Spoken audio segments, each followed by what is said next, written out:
Hello, and welcome back to What Problem Are You Solving? The greatest podcast on innovation and assumptions. Period. Ooh, that's a new twist, That's not John. that's not even it's not even an assumption. It's a fact. Oh, okay. There you go. Got it. I'm with you, Good man. stuff. Good stuff. Yeah, so we took a little week off. Everyone had spring break, so everyone have a good and Not I, entertaining. because I don't have kids anymore like that. You all? Eh. My My kids kids are were on their shocked own. that I still had to work. I had to take time off of work. Like I didn't automatically get spring break for free from work. But, So that should be a thing. Yeah. Let's Dad, let's what are you bring doing? back spring break for work. There you go. A little sabbatical. That'll get you going. Awesome. So, Ty, what problem are you solving this week? Well, I'll tell you a problem that's been solved. Ooh. I now have a job. Huzzah! Yeah. Now, is it is it a completely challenging? It's more ecosystem building, bridge building, stuff that I've been doing for a very long time, as you all know. But at least I got capital coming in. Yeah. And so it frees me up to do other things. So, even as you always say, John, in this competitive and kind of austere environment, get something because you can always leave something you got, right? Yeah, exactly. The best time to look for a you job can't, is when you you have a can't. job. Mm-hmm. Exactly. So time to get a job. And then what else am I working on? So that's my own personal solve that problem. But I have an opportunity to help. I'm working on how to get more universities engaged in the commercialization conversation, tech transfer conversation, and um, Nice.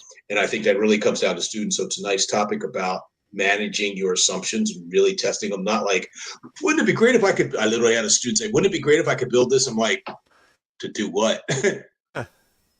Good So answer. that's what I'm working on. Nice. Well, How about congrats. And you, Adam? yeah. Oh, I'm sorry. I was gonna say, don't undersell yourself. You're like, oh, all I do is just connect people and create ecosystems. I'm like, that's insane, right? There's some people that could train their whole lives and not be able to do that. So yes, Yeah, you have a I talent for think that for sure. I was going to say I'm paranaturally developed in my brain to look for these connections that otherwise don't make sense and then speak to them. So pretty good. Good, Pretty Adam. good. How about you? Well, John, problem I'm trying to solve tonight is shutting down this rager of a birthday party for Still going on? 47, man. Ah, it's gonna happen to the best of us. Just raging birthday cards. You gotta, You got new Yeah. medications coming you in. gotta, You've got you got a sad little candle and a leftover brownie from my son's birthday. But I did get a nice card from Goldie. oh, Like nice. one of these. Look at that. So I usually don't fuss about my own birthday, but since we have a podcast, that's what problem I'm solving. This Well, happy birthday. big party going It's a on. good problem to solve. So that's What why to do with another year. exactly. That was what I was gonna say, but then when we were late, I wanted to take the blame for being late. So Good. Very good. I'll allow it. That reminds me, there's Daniel Pink, who wrote a couple of different leadership books. One of his ones he wrote around the 2015 to 2019 timeframe was called The Power of When. And he talks about, basically, if you need an excuse, like, don't wait for New Year's to start a new resolution. Like, here are some days that you can start over. Like, you don't have to wait for a whole other year. Like, do the first of the month, do every paycheck, do, every Monday is a new start to a new week. Or your birthday is a new start, right? So you maybe think of that new start. You've got 365 more days ahead of you. Go crush it. There you go. It sounds to me like experiments. Sorry about that. I had to go there. I like Hey, I agree. Congratulations. You're still a decade behind me. it. Jesus. Now to the baby of the group. Yeah. And that's just 47. in years, Ty. I'm behind you in other Ty, ways. how old are you in dog years? Shut up. John, what problem are you solving? Man, I got it all solved right here, being the baby of the group. Yeah, man. I like it. Let's see, this week again, had a great spring break, trying to just readjust to the real world and all that, trying career wise. Everything's going good. I'm doing a lot of documentation, which I hate, right? Agile is about working software over comprehensive documentation. And so I'm trying to balance how do we show progress without lots and lots of process documentation, right? What's that sweet spot? Because invariably in the research-oriented organization I work for, it is very process heavy at times. And so how do we balance, showing actual work and value over the right amount of documentation? So Agile doesn't say no documentation. It says don't have comprehensive, overly burdensome documentation. That's the problem I'm trying to solve. That equilibrium point, that sweet spot. So there you go. Is that about repeatability? The ability to both experiment and capture, to get at the leading edge and capture it while you're doing it, to make sure that you're not repeating things? Not necessarily, right? So I've thought about this for a while, because you got my curiosity piqued. Like, how much documentation do you think is behind the scenes for the iPhone, right? It's just enough, right? It's just enough to not cost enough that it still creates value out the door and captures more value than it took to create it, right? So once they start making 1 million iPhones, they need to have documentation that is repeatable, right? That is very standardized. Like, you're not gonna change things because this works, right? When you move from an H3 organization to an H1 organization, you will need to increase your documentation, tighten up your processes, reduce variability. Don't change anything because this is working, right? But until then, yeah, I think documentation should be almost temporary, right? It should be like MVP documentation as well. And I've actually had some conversations with engineers to say, well, we have to make this document. And my next question is, obviously, besides what problem are you solving, is what's the minimum documentation we can show to a customer to see if we're on the right track? So that works not just for products. This is very much upstream to the ISO documentation. Oh, way upstream. Way upstream. Okay. All Absolutely. Right. Yeah. Good point. So, because documentation in itself is an assumption. It's an assumption someone's going to read it, right? Which is a great segue into tonight's topic about how do we manage assumptions. So I wanted to let's go rewind all the way back to the basics, and let's talk about why do we care about assumptions in a lean startup, agile, human-centric, product-centric, kind of design here. I have my ideas, but I wanted to see if Adam or Ty, you wanted to jump in with why do we care about assumptions so early in the beginning? Why do we care at all? Let's go back even. What is an assumption? What is an assumption? So we're not talking about the Bad News Bears assumptions, right? You know what happens when you assume, Ty. Hey, I remember the original Bad News Bears with Walter Matthau and Walter Matthau. Yep. When he got on the diamond drunk, right? But so what are assumptions? I think as a communication scholar, so I have 2 degrees in communication, don't remember anything except that that there are sender receivers, right? That I'm giving you something, you send it back, and there's intermediation between the two. And some of that intermediation is positive and some of it's negative. Noise, external noise, keeps me from understanding what you're saying. And then you interpret, you have your own internal conversation about what you think that I said and think that I said that I assumed that I was saying, and then I throw it back.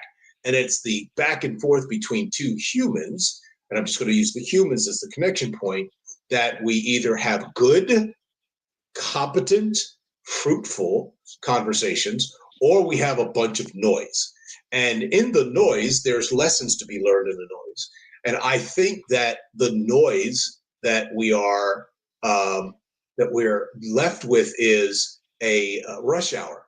Do you understand the words that are coming out of my mouth? Right?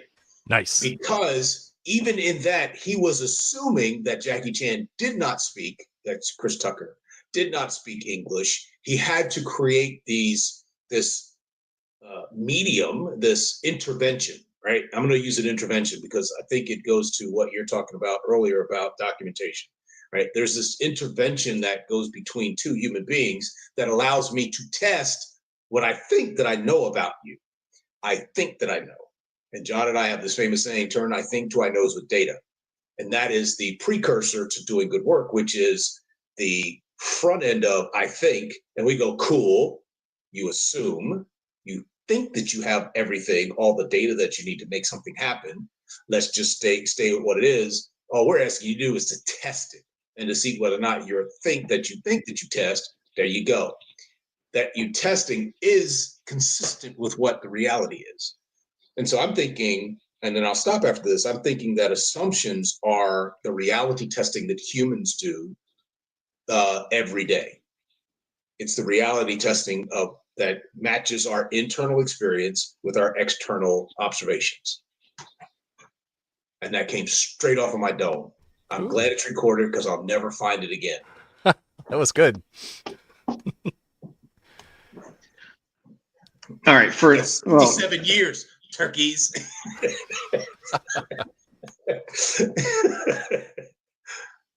So when I'm your age, you'll be almost 70. Don't go there. Don't go there, because I'll still run circles around your ass. That's true. That is true. All right, you pull that. I don't always want to be the needy one, but you pull that graphic up about turning. I pull up the an image of the thinker, the Rodin. Oh yeah. Mm-hmm. I had a slide. And then we'll get back into assumptions. There we go. Yep. I think the graphic for this episode should have been I think, therefore I am testing my hypothesis or testing my assumptions. Okay, I'm done. I like it. Yeah. I think, therefore I start up, therefore I am, or yeah, it's got to be I think, therefore I am testing my assumptions. Should be the. I want that to be the cover art for next week. So Ty, say I was too busy thinking of what I wanted to say. Go back to what you were saying about. I feel like you may have conflated assumptions with the test. I think we spend most of the time today talking about the difference. So, if there's one thing we can do tonight, because we're not going to save it for the end. We're not going to try to get cute. It's almost yeah, exactly. So David Bland. I hope it lives up to the hype. I hope that it's not more fun to just talk about it every week. But yeah, next week I think talking about how to test, or whether it's an assumption, a hypothesis, a bet that we're making. But let's just clean up this. Well, so the way I see it too is assumptions are really heuristics, right? We have to assume certain things about the world, because if we spent all day in our system 2 thinking, like if you're driving your car, like, oh my gosh, like how do I react to all the stimuli coming in? We would be mentally drained within 5 minutes, right? So we have to make assumptions about the world so that we can function, so that we assume right now we're safe. Like we're in our house. There's not going to be a meteor that's going to come crashing in on us, right? I'm not going to worry about that right now. So we have certain things that we take for granted, or we use our lived experience to produce patterns about the world. Unfortunately, those patterns may be true or may not be true. And so we often take those for granted. And so when we think, oh, I think this should work, or, again, the I think conversation, well, that was another joke that Ty and I used to have when we would coach teams, is anytime someone says, I think, stop, that's an assumption. Like you don't have any data to back that up. Well, we did that 2 years ago. Well, that wasn't 2 minutes ago. So you got to go retest it again. Right. Because the world is ever changing. We have to have assumptions in our personal lives, but when you're actually putting your money on the line, when you're actually putting your livelihood on the line, those assumptions could be wrong, and therefore they could be costly. So I think the resistance to evidence is that startups are supposed to be creating something new. They think that they're disruptive. They think that no one's ever done this before. They have a new good idea. So in their mind, supposedly the evidence doesn't exist, because if there was evidence, it would have been done already. I feel like that's a lot of the stuff that we should be talking about next week. But like, again, I'll keep dragging this back. Like a prediction, a bet, an assumption, a hypothesis, still get pushback. Let it roll. Still get stuff. Using the word hypothesis, and scientists you can never truly be right about something. You can only be wrong, blah, blah, blah, Yeah. blah, blah. I'm reading our own show notes here. Like, so what is a startup assuming when they launch something new? They're assuming build it and they will come, or raise money and I can build it and they will come. I mean, that's pretty much the entire assumption. Either build it because I'm solving a problem and people need it and they'll use it and so they'll come, or they'll raise money off. Build it and they will come. They meaning customers or investors. I mean, that is pretty much go ahead. Well, another thing that I like to do too when I'm coaching teams, both with agile training or innovation coaching, I always want people to take away the mindset, if nothing else. And a lot of that shifts what we're traditionally trained to get the right answer. If you're in STEM, there's one correct math answer, right? If you're building a product or your boss says, go do this, there's only one answer, go do that, right? Whereas if you can flip your mindset around and basically do the Thomas Edison, well, I found 1,000 ways not to make a light bulb. That's actually their starting point, in my opinion, for how do you get to this concept of, well, you know what? It's actually safer for me to say, I'm gonna treat my first step as it's always wrong, and I'm gonna get data to prove it right, rather than trying to find it. Because if you have the thing where I'm gonna go figure out if I'm right, well, now you automatically have confirmation bias to start with, right? So if you can convince your founders or anything like that to start off with, I have a goal in mind, but I'm probably wrong. Let me go figure out how I can get data to turn, I think into we know with data. It's interesting you would say that, because the part I was thinking about, and I appreciate this repartee between the two of you. That's my French word for the day. Don't have any more, please don't ask. But the back and forth between the two of you, the part that I appreciate is this idea of the flip of the mindset. Where it takes me to is negative space, and figure ground. In psychology, they have this notion of figure ground. You can't see the trees unless you acknowledge the forest, right? But the forest is made up of the trees, and so it is neither one or the other. It is a both end situation. And so the person who has an assumption, right, comes in with I've seen something, I've made an observation, and I'm articulating the space between my observed and my thought out response. So I did remember what I did say, so I won't have to completely go back to listen back to what I said. What we're suggesting is, though, maybe your conditioned response, because the reality external to you is just what it is. Although I used to say to my students when I taught just basic speech, is there something outside the window that you can't see?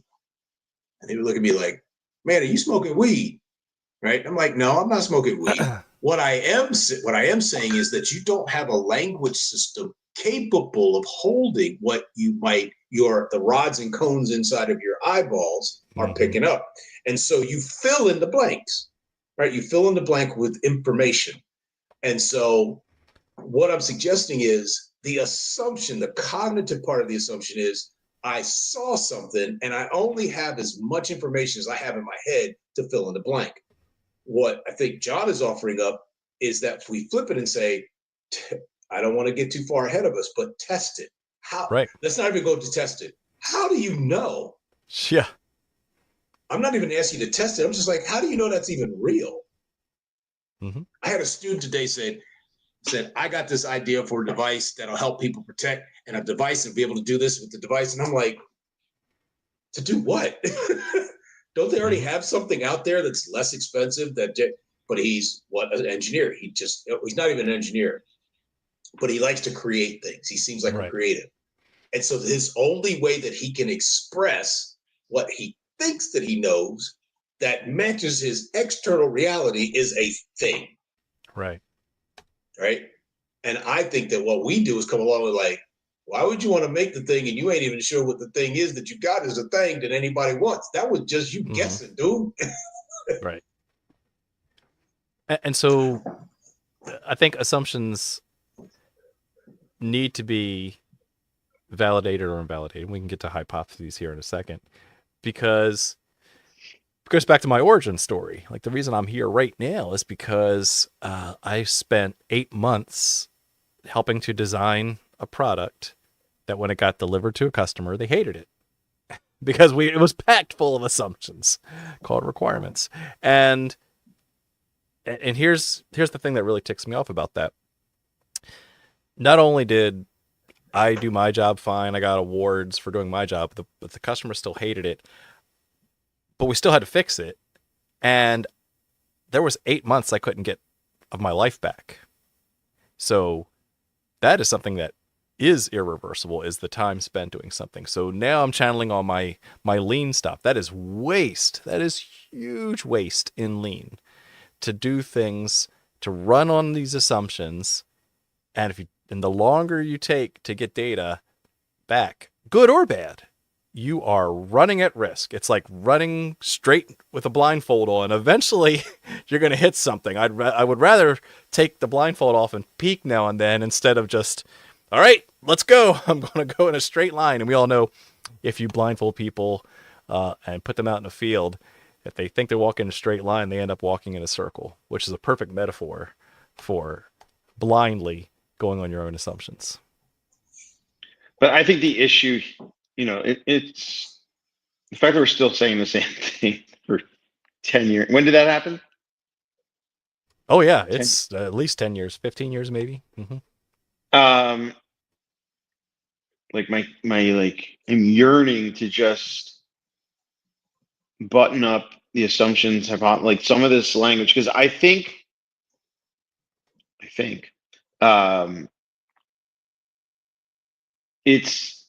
we know that there's something. We know that we're making a bet, and so the issue, the problem is not one of humility or arrogance. I know I was expecting that. If I could prove somehow that I knew you were going to question that. Good assumption. I think deep down, again, this goes back, like, entrepreneurs think that they're disruptive and they think that they're forward thinking. I think that they just accept that they are making an assumption or a bet. What they don't accept is that they can test it. And this is, again, what I'm excited to talk about next week. It's that they don't think, they can't show it to a customer yet. They're not ready. The customer doesn't know yet. It's based on timing, or they have to or they have to skate, the famous Wayne Gretzky, they're skating to where the puck is. And so there's no way of testing this now. So it's almost like that 8 month, the same way when we talked about free sushi and pricing and like value is implicit once you pay for it. It's almost like you have to wait that 8 months in order to like acknowledge that you're building something that nobody else could like it. There's a hack in here that I think we need to bring Ariely back when we have David on, and just bring like, it's too obvious, it's too simple. It's like one of these Occam's razor kind of things. It's like, we know we're making a prediction. That's what 5-year plans are. That's what all these, we just refuse to test them. You know, I'm staring at, that's why I'm rambling. I'm staring at your preamble here. It's like, what does it say? I'm staring at the video. I was staring at the preamble. Where'd the text go? Anyway, yeah, we just refuse to test. We refuse to test them quicker. It's this feedback loop. It is not. I don't think it is about the framing of, you know, I know I have evidence. I know they're gonna. I know that founders say this. And as I'm saying it, I know that founders do say, like, I know it's gonna work, but I still I'll give you that. Probably most people would assume that they're placing a bet on something, that they're right? Except the bets are usually very large and for very long periods of time, right? And so the lean process engineer me is like, okay, yes, and let's break that up into little tiny bets, right? Don't put all your money on black in the casino, right? You get just, that's too risky, right? But people do that all the time. Founders do that all the time. They're like, I'm going all in. I'm going to mortgage my house, and I'm betting on this product. And all we're saying is, take the bet, but chop it up into lots of little tiny bets. And count cards. And count check. Yes, I love that metaphor. That's great. So, I mean, do it smartly. Yeah, mm-hmm. Yeah. I think Diana Kander did an interview, and we'll get her on at some point after we get David on. We'll have Diana Kander next week, and yeah. Make sure you bring John. Make sure you drink plenty of coffee, because she is just a whoa. Nice, perfect. Yeah. But I think she interviewed Annie Duke, the poker player, and it was like thinking in bets. And I think Annie Duke wrote it. But the point is, yeah, I think, again, it's not the question of uncertainty. It's the refusal to break things down into smaller pieces. And that part I still don't totally get, why whether it's in a corporate environment, whether in an ecosystem we're gonna hopefully talk about in a little bit. Is it just because? I think it's us being humans. I absolutely think it's a human. It is a human dynamic. It is a predictably irrational way of thinking. Mm-hmm. Exactly. So you bringing out Dan, I think bringing him back on to talk about reality testing. And so if you go to and just look at it, just go to the Google and say, so what is reality testing? This is what it says: a process of distinguishing between your internal thoughts, feelings, and beliefs and external reality. Your thoughts, feelings, and beliefs. I know I'm right. I've seen it. Okay, where? Because my cousin could use it. As John Ruark would say, a data point of one does not a case make. Right. That's great. You know, or you know, I went and I talked to all of my friends. Well, who are your friends? Yeah. All the ones I grew up with. My mom loves my product. So what? I'm gonna do my best, Kevin Hart. What? What? Right? Yeah. I don't get it. And I think that John actually brought up, can I share? Am I able to share, John? Sure. Yeah, go ahead. All right. So I'm going to share a screen, and okay, got it. And I want to share this. Can you see that? Yes, Do you remember us doing this? Oh, yeah. This idea of mysteries, heuristics, and algorithms. Mm-hmm. The human brain deals best in algorithms. Yes. The human brain deals best in algorithms. We cannot tolerate the mystery, and we will get to algorithms as quickly as possible, which is us saying, another nice way of saying, I have my assumptions and I'm going to do some non-reality testing to my assumptions. And I will go headlong big bets into an algorithm because I cannot tolerate all of this mystery stuff. Chaos, yeah. It's way too much for me to manage. And what we've said, and we're not getting too far, David Bland, looking to talk to you next week. What we've said is, then don't try to do all the mysteries at once. Figure out the ones that are most important to understand, the Right. stuff that you really have no idea about. Mm-hmm. All right, I'm gonna stop. See if I was able to share a screen. How about that? I've done good today. So, do you want to That's talk my about? thought. I love it, and I think that's it's logical to me. It satisfies my left brain thinking, because the way I kind of, the image that came to mind earlier is kind of like if you're ever a first time driver behind the wheel, what all the other cars are doing on the road, that's a mystery. You're like, holy smokes, there's cars zooming past me. I don't know. This lady's got her turn signal on, but she's in the wrong lane. Like, oh my gosh, there's so much going on. So eventually, we build heuristics. Okay, big trucks usually, not always, but usually stay in the right lane. Okay, most of my exits are on the right. Okay, I'm starting to group things now. And then you turn those into algorithms that when I'm on the highway, I expect to see these things. If then, right? And then if I'm driving in a neighborhood, I expect to see a different patterns for cars. So that's how I'm making sense of the world, from chaos to groupings to algorithms. Dude, I'm about to blow your mind with this one, because what did I just write here? You can't see it, but I'm gonna put it up here. So right here across it says mysteries, heuristics, algorithms, and here it says system 1 to system 2 and back again. Love it. Boom. Right? I love it. Literally, what we're doing is trying to go from rote and trying to understand what is rote to what is important, not rote, and take what's not rote and make it rote. Right? Because what happens when that truck doesn't do what it's supposed to do? Now I don't know what I'm supposed to. I don't freeze. Exactly. Yep. Which and is so whole the fight or assumptions I flight, made about the other drivers is gone. Right. Exactly. So for startups, if you have an assumption and the community doesn't behave the way that you expected them to behave, I'm not going to talk. I love Adam. I love you we go back like car seats in a Cadillac. So I'm going to talk about you a little bit, right? So when you had your startup back in the day where you were renting out tools and the community didn't behave the way that you thought they were going to behave, all of a sudden you're like, I got to find something else to do with this, because they didn't do what I thought they was going to do. Yeah, but I did. That's not what I did. I to some extent we did. So we pivoted before we knew that we were pivoting,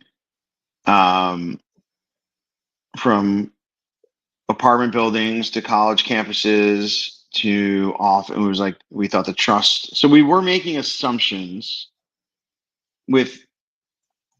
we were getting feedback loops, but on the other hand, so we were changing things, not based on what we were learning, based on just things that weren't working. We were trying new things. So that was the one thing that I've always held with me that I think was an interesting. We weren't pivoting towards something; we were pivoting away from something, and which I think is natural. And it's the throwing spaghetti at the wall and seeing if it sticks. Because we were data driven. It was definitely feedback. It was, yeah, sure. It was actually like it was. People weren't using. Yeah, yes, it was feedback. It was anecdotal data driven. Yes, but the other thing, which was the irrational piece, so that was somewhat rational. It wasn't smart and it wasn't experience driven, but it was somewhat rational, and that something wasn't working. We were changing stuff and we were trying something else that we thought would work. But that leads to the part of why we thought it would work, and we were just so sure that it would work. So we were sure that raising money or getting more press was just going to make it work, which that makes no sense. Like the pivots we were making on their face made sense. The just belief that eventually like the next group was going to use it without understand, that's the piece that, I still see founders making that mistake. And we definitely were guilty of that. We were just convinced someone wrote us $1 million check. And then it was interesting. Then as we were getting a little bit more experience, we saw other people who had that $1 million in funding for the same idea. And they weren't figuring their software. Some people had better UI than us, but then we could no longer blame our shitty, twice in one night, our substandard. Pennies in the penny jar. I'm sorry, so then we inflation, $half. So then we were sort of able to start assigning what our risk assumptions were. Like, are people not using it because we have no funding? Well, if we had funding, what would that lead to? It would lead to a better website or an integrated feature or free shipping. And there's like, okay, well, now let's just offer free shipping. Or like we would do some concierge MVPs, like setting up and like, oh, if only people knew what to borrow. But then we tested, we were pretty good about testing that, and then still nobody. So yes, it was data driven, and we implicitly knew that we weren't calling them assumptions, but we were definitely trying things. And we knew we were wrong. Like, we knew we weren't getting the results that we wanted. That's for sure. So that's the piece that I'm still wondering. That's sort of the question I put in the chat. Like, there are founders, and we've talked about this, like, are they just stubborn? Is it just confirmation bias? Or is it just the reality distortion field? Or what is it? Because when you're not getting the results that you're looking for.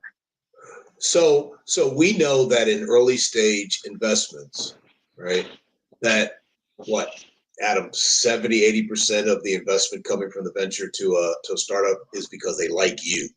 They're buying you. Your idea, do you have the tenacity? Do you have the intestinal fortitude? Percentages, whatever the percentages are. But they invest because they go, yeah, idea, but eventually you're going to get it wrong and you're going to figure out something, and you are coachable. You can take the hard feedback, like, your idea sucks, and you need to be doing this because we're not going to fund this anymore. And so I am curious. Go ahead. I don't want to disagree with Mr. Ty. I certainly don't want to do please the sentence, but it's my birthday. It's my birthday. I think we should get, now that we've have you played with No Capital? Now that there's some of the disruption happening finally in the VC space, I would agree with you at the accelerator and angel round level. I think at the VC level, I would still argue that they're betting on a market, they're betting on revenue. They're not. Yes, 50-50, but it's not all team at that point. It's market. Well, but here's my point. My point is that if you did not, as a founder, have the timidity to believe in your ideas, you're not even going to get into an accelerator. You're not even going to approach it like, I'm going to sit in my garage and, I had a really good idea. That you have to believe in it. Part of what I think this assumption, highlighting the assumption as a tool as a tool to keep you from either losing your mortgage, losing your house, not going to go crazy, is that it does this reality testing. That you go, I want you to believe in your idea, but I also want you to have a sense of information to make sure your idea has some life and it doesn't kill you and your family. You know what I mean? Yeah. So where's that balance? So what's the quote about, like, loosely held, strongly something, and loosely held, or I believe in, what's that quote, John? It's like, I believe in. All right, I'll go find it while you. Yeah. The next sounds familiar, but yeah. But yeah, I wish there was some sort of a study. Like I always go back whenever we have this conversation. There's like an Astro Teller TED Talk about rewarding failure. To me, it's not about failure. Oh, It's about sort of admitting you were wrong, which then goes back to it's not making this binary all in bet, but just little bet. I mean, this is the same stuff. I almost said it 3 times, but I caught myself that. I mean, yes, this is what we've all been excited. We've joked around for a year. You know, I think the value of the conversation next week, anyone can read his book, which we will plug on, you know, how to test things, but it's more about these little bets. How do you answer this question we're having? Like, how do you live in this reality distortion field that Steve Yeah. Jobs made famous? And yes, you have to sell your co-founders, you have to sell investors. Sure. That's I've just, worked with people who are like, you know, and it's just like that's you just have to social sell your marketing. customer. Yeah, and but no, I think there's got to be some data So- out there. Like, Yeah. all right, last.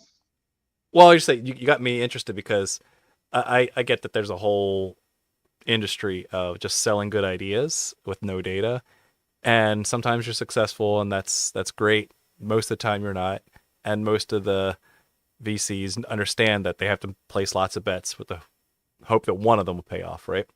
And then I'm also thinking of like Shark Tank, right? Where Mr. Wonderful, he doesn't care. He's like, show me your numbers. Like, he'll hear the whole pitch. He'll hear the whole emotional story.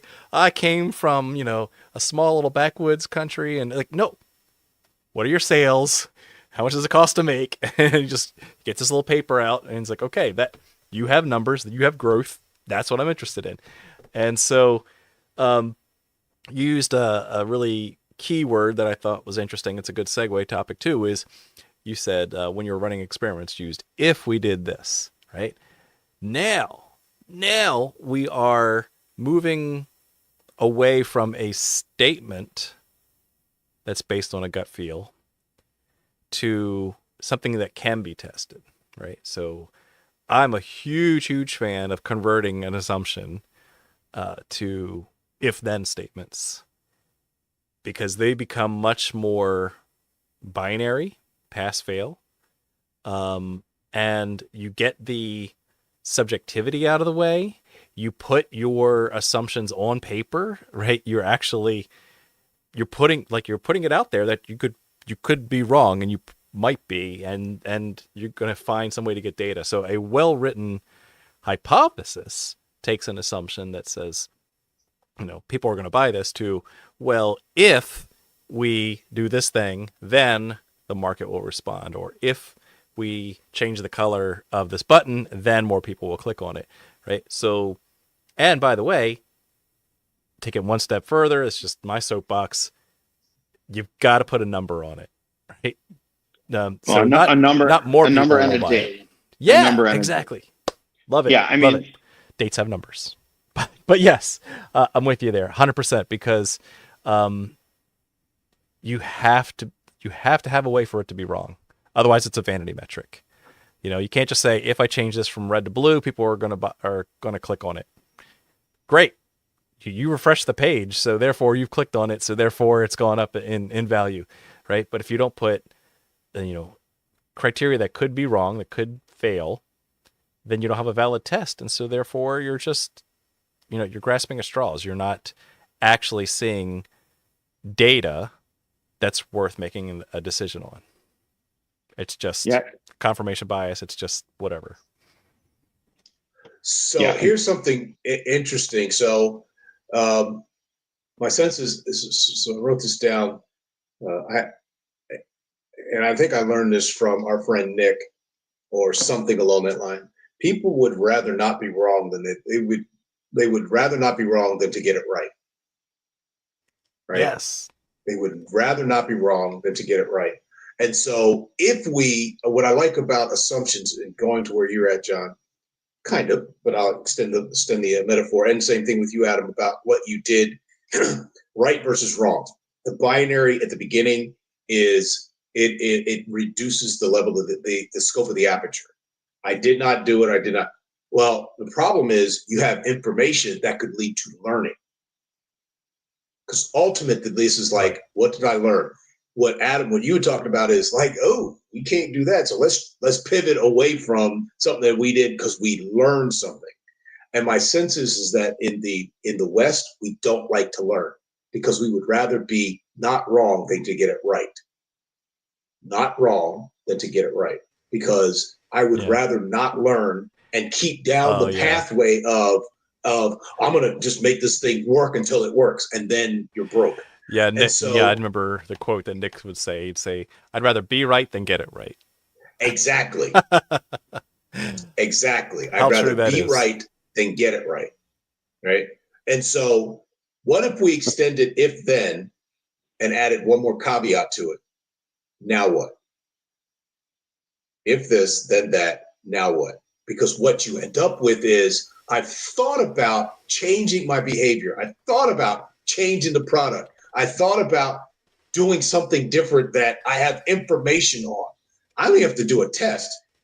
Notwithstanding, you all suggested it has to have a date and a number, like a minimum success criteria. Got it. But now what you gonna do? So now I got all the information. Now what you gonna do?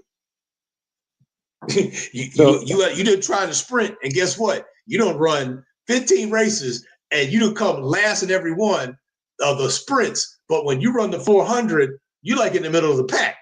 Right. You make up your mind. Mm-hmm. You ain't no sprinter.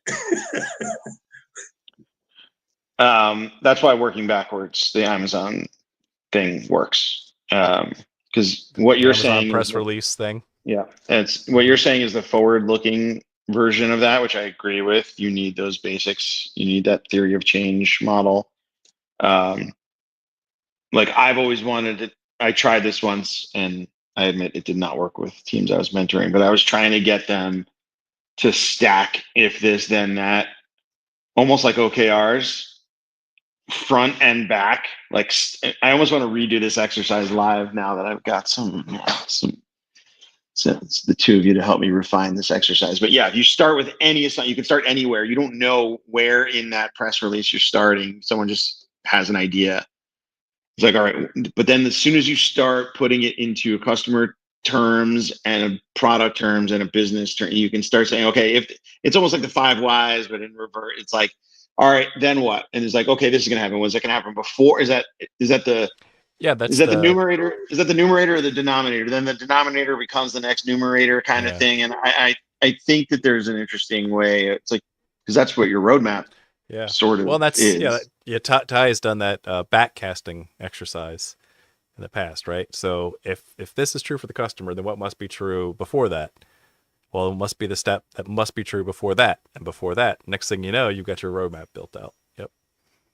It works really well, by the way, Adam. If you put in, this is our ultimate, you say, so what keeps us from getting there? And you list those out and you say, so what would it look like? What's the step before that got us to success? Exactly. And right before that. So what keeps us from getting there?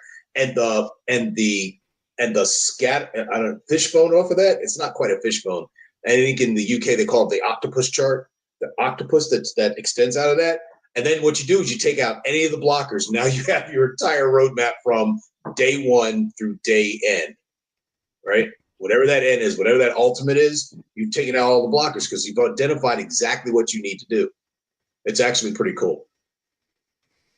I modified your if this then that. So now what? And I codified the conversation. If this, then that. By when? By how much? So now what? So I love this. I love this because I actually did this when we were working together back in the day. Remember this? What? So what? So that? Now what? Yeah. What are you doing? So what happens? So that? The what? So that? So what? Now what? I'm forgetting the exact, but it was those 4 that we did. What? So what? So that? Now what? It's that simple, folks. It really is. It's just hard. It's discipline, right? Absolutely. Which is funny because I didn't want to. I knew this hour would fly by, so I was disciplined. But it goes back to your documentation. I have some other agile friends. Some of my best friends are agile people. But John and one guy in particular will be like, it's like it's not about documentation. It's about, the stand-ups and the conversation. It's like, yeah, but you need to write, like if you don't write it down, you're not learning At the it. end of Like the day, I right? get Mhm. it, yeah, I think that goes back to like documentation, and you just don't want to write it down. We don't want to commit to it's just like, it is so simple. Yeah. Um, Well, yeah. So I mean, to that point, like if it hasn't been said before, absolutely, when you test an assumption, you turn an assumption into one of these if-then hypotheses. Then you have to write it down, and here's the power of writing it down. You can't move the goalposts and say, "Well, I meant this other thing." You're like, no. Write it down exactly the way you think it's going to go, and then test that. Because if you don't, then you're lying to yourself, right? Either you're going to forget because you're human, or you're going to change. You're going to change the facts because history books are great to change, right, over time, right? History gets changed by the winners. So that's if you don't write it down that it's fallible, that you could be wrong in this format, then definitely document that. So I'm a big fan of documenting your experiments like this. Don't have to go into gory detail, but just make sure that you can be wrong. Yeah, the timing is important. It is demoralizing. Like, oh yeah, it sucks. Like, it's but awful. It's more than sucks. I used to think it was just like you've documented and I've seen people, and now that I'm on the other side of this, sometimes like you see people even going through a full 3-month program, and it's like some of these things cannot. Well, they can be tested in 3 weeks, but like it's tough to watch something that should be able to be proven in 2 or 3 weeks, where it's like you're not even close. Like, yeah. I don't know. It's interesting. It is demoralizing. And yeah, I mean, mean, wrong. Back to Ty's part about the human aspect of this. You will see. I've seen it happen multiple times coaching teams where they go through like the 5 stages of grief, right? they are losing something. They're like, oh man, that thing we thought was true, we have actual evidence that is way off. It's a non-starter, and you can just see, well, what do they do with that? How do they hold that failure, and then decide to either pivot, pivot the customer, pivot the product, whatever that is. And it's crushing. It's soul crushing, and that's what this is not for everybody. But if you do it right, you can make progress. But by doing it, so I know I've peppered the comments here, but earlier in the conversation I put in like what is the thing that we're failing at, and I do want to make sure that we put this in the notes for next week. I definitely don't think it's acknowledging that it's an assumption or a prediction. I don't think that that's really the issue, and I do think first-time entrepreneurs are not testing these things well. But I think at the end of the day, it would be very interesting to see the difference between first-time founders and second-time founders, and like where this really breaks. Because the truth is, and we've talked about this a million times before, it's not even the experiment. It's like, yeah, you get that you're getting the data, and you're still just making terrible decisions with good data, which is surprising. That's the irrational part. Like, it's one thing not to acknowledge you're making an assumption. It's another thing to be like, well, I can't fully test it without funding or without a product or without, like, that takes a little bit of experience. But what's shocking is how many, and I have no data on this, but like experienced founders who are actually acknowledging smart hypotheses, their cadence is fine, their methods are fine, and they're getting data, and they're still just making bad decisions. That I'd be very interested to get my hands on a cohort of data to see cool. which teams are failing. Like, we've all seen the chart, like why do startups fail, lack of customers, fine. I'd be very curious to break it down at that level. Maybe our friend David has some of that data. So that's my question for next week. All right. So I see you put in, for whatever reason, I can't add to the comments. You have to teach me how to do this, John. But I saw that you added about SMART criteria. And so I just want to offer up something that I tried to play with at our last gig, John, that might help with my hypothesis about these teams and what you've offered up, John, as the levels of 5 levels of grief about losing a thing. And I think it has to do with this is some psychology associated with it, but the pain of learning. Ooh. Right? To learn as an adult is filled with anxiety because it takes you back to a very anxiety filled place of, I got an A, I got a B, I got a C. Oh my God, I got an F. My parents are going to kill me. Right? I failed. Right. And so SMART goals are built in that way. Right. And this is for you, John, as the Agilist engineer, and Adam is the person who has it. So what do we know about SMART? SMART goals are specific, measurable, achievable, relevant, and timely. We know that. But what if we had a different way to think about goal setting? And it's clear. CLEAR. Clear. Collaborative, limited, emotional, appreciable, and refinable. Right? That what you end up with is a joint way of bringing everybody into the environment. They're limited in terms of timing and scope. They're emotional because people can find the things that they need to attach themselves to. They're appreciable because they get broken down into smaller wins. They get added up to larger wins. Sound familiar? And refinable. As the objectives, as we discover new things, we can now refine the goal to be based on not what we said we were going to do and measure that, but what we have learned about along the way. So at every step, we are clarifying, we're becoming more clear than smart. I love it. I love that. I love that. First of all, I love that it's new. I think I've never seen that. I've never seen that. Thank you, Ty. Yeah.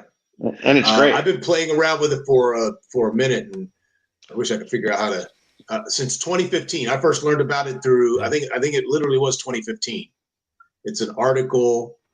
Let me see if I can copy and paste and I'll put it in a private chat because I can't figure out how to do the comments. There you go. Yeah, the one. So you might be surprised again. I'm not a fan of SMART goals because usually when I've seen them, they change T for timely to time bound, and they say, in 5 years we will. Okay, you've lost me, right? So that's where I like the limited and clear much better.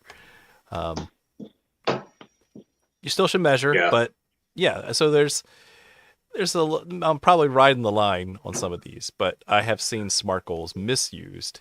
So if you want to give me something new to play with, I will certainly prefer the novel approach. Go ahead. I just think that's your, time bound. A month. Small time. Yes. But like all good things, they get ruined by bureaucrats. But I digress. Some point we're gonna have to have that conversation on this show or the other one. Oh man.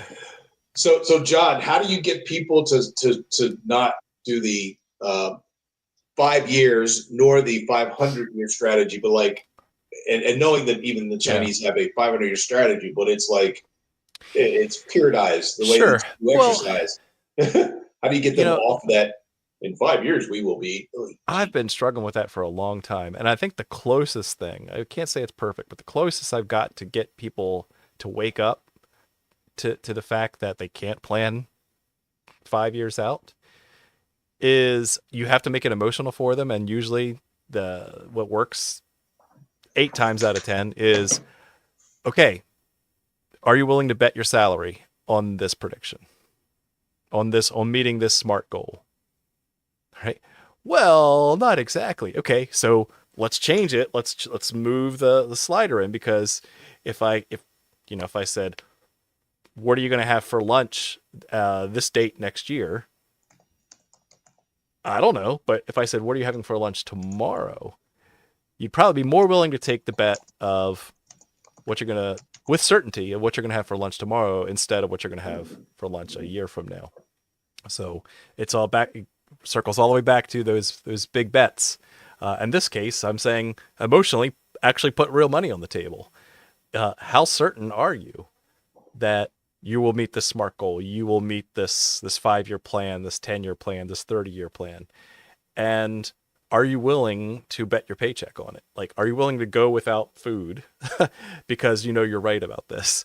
Most people will step back and say, "Well, I'm not that certain." Okay, let's rework it then. Let's find a way to push those assumptions towards more clear goals instead of SMART goals, so that they're more reliable. And that's how I would handle that. So you got me thinking about, are you both, either of you familiar with Henry Mitzenberg? Does that name ring a bell? Not off the top of my head. So Mitzenberg, I think he's still alive, and God bless him. I'm sure he is. He must be 80 something years old now. But he talks about the difference between strategic thinking and strategic planning. And I think that what your folks are caught up is in planning, not thinking. Oh, 100%. Thinking is synthetic, right? It's synthesis. Planning is operationalization and analysis and implementation. And if you get the two confused, what you end up with is people like, I know what I'll be doing. No, you have no idea. What you are saying is, I think that in 5 years we'll be looking like this, but the language becomes analysis and implementation versus based on all the relevant information. I think this is where we're at. And my sense is, there you go. Is he still alive? Yeah, he's 85 years Still old. alive. Yeah. Right. But I think that what we end up with is in the confusion, people behave as if they're doing synthetic, they're doing synthesis when they're actually doing planning. And so they'll say, I know that this is right because I've thought about all of this. No, what you've done, is you've created a synthesis of all your experiences. Reality testing is that, right? I saw it, I experienced it, I remember it, I smelled it. It smells like grandma's house. I remember when I was a kid that this happened. So I bring this all together and I know how to solve this. No, you don't. You think you're doing synthesis, right? But actually you've already planned. The synthesis is part of the testing. When you get out in the world, you're like, okay, this is what I think was going on in my head. This is what I thought I saw. But the more information, experimentation, the more information I can now gather, now I'm ready. Yo, I really am onto something. Or they go, hopefully, I'm glad I didn't spend my inheritance on this idea. Yeah, right. Exactly. I'll be broke as a broke dog, boy. Yep. Awesome. I digress. Well, that hour flew by, so let's prep for next week. With who, John? With who, Adam? No joke. Not April 1st. We're actually going to have the man, the myth, the legend himself, and then therefore our year-long joke will finally come to a punchline, and we'll close up shop. But David Bland, that's right, the guy who wrote the book on testing business experiments, will be on to take this conversation to the next level, where we can actually really ask some hard-hitting questions on what does it mean to really test things iteratively, capture data, move the needle, right? Do this systematically. So I'm looking forward to it. And I think he's with if you anybody goes out and looks at precoil.com, he also owns precoil.com, which is where he all started back in 2015. Jesus, he hasn't been doing this in only 10 years, Adam. He was at we'll say he was at Neo before that, I believe. Wow. He's been doing it more than 10 years, so that's for sure. Yeah. Cool. Ooh, all right. Turn uncertainty into innovation. We had to get his origin story too when we talk to him next week. Awesome. Yeah. Well, great. Any final thoughts from Adam, Ty? I have when you started the end of the conversation talking about bets. So obviously VC is making the big bet that you're talking about. I think of it, there's I put something in the chat. This guy Dan Martell, I think there's something called a Martell bet. I have to go back and read a little bit more about it. But I'd be interested to see how this plugs back into Tristan's stuff. Because I actually think there's something, especially in a corporate sense, but even for startups, like what would a founder bet per experiment? And I think there's something like at Pearson we did stage gates, and I actually think stage gates work ish if you're de-risking each level of the business model and the evolution of an idea. So I don't know. I do think it'd be interesting to create like an angel list type marketplace, not just for the startup, but creating prediction markets for the assumption down to the assumption level. I think would be fascinating. Like if angels could bet on or against specific hypotheses being true, not Interesting. if the startup will fail or not. So I would want to see how Tristan bakes that in. So after we talk to David, maybe we'll bring Martell and Tristan and Dan back on for a big. Maybe we'll do a conference. We should have a. Yeah, we need a conference or a retreat. We should do a What Pays conference. Yeah, we should do a What Pays conference at South by Southwest next year, or in Hawaii or something. Oh. All right. Hey, Adam, what is that? Have you heard of there's a conference that happens in Canada where a startup comes in and they pitch they pitch themselves to mentors and it ends up with money. Have you heard about this? It's like some really innovative creative destruction labs. Yes. It's something different. You're talking about something different, right? Creative Destruction Labs. Because when you said that, like this prediction market, that's what came to mind. And I don't know if it's the same thing, but that Creative Destruction Lab. Yep. Interesting. University of Toronto. That's exactly. So John, it's something like that. I know we got to go. But so what did I learn? I learned that we need to continue to help people learn, not be afraid to learn. Get out of the anxiety space of what it means to challenge your assumptions. Because once you do that, you've learned something about the world, which will direct you to either say this, direct you towards success, either stop or continue. Stop, start, continue, scale. I've added scale. So to the pivot, persevere, kill. All right. That's just me. That's what I work with the folks I work with. Right. But literally learn something. Don't be afraid. That's all. Yeah. And I think all your assumptions should be tested, right? That even the ones that you're pretty sure about, because those are probably the most risk-packed ones, right?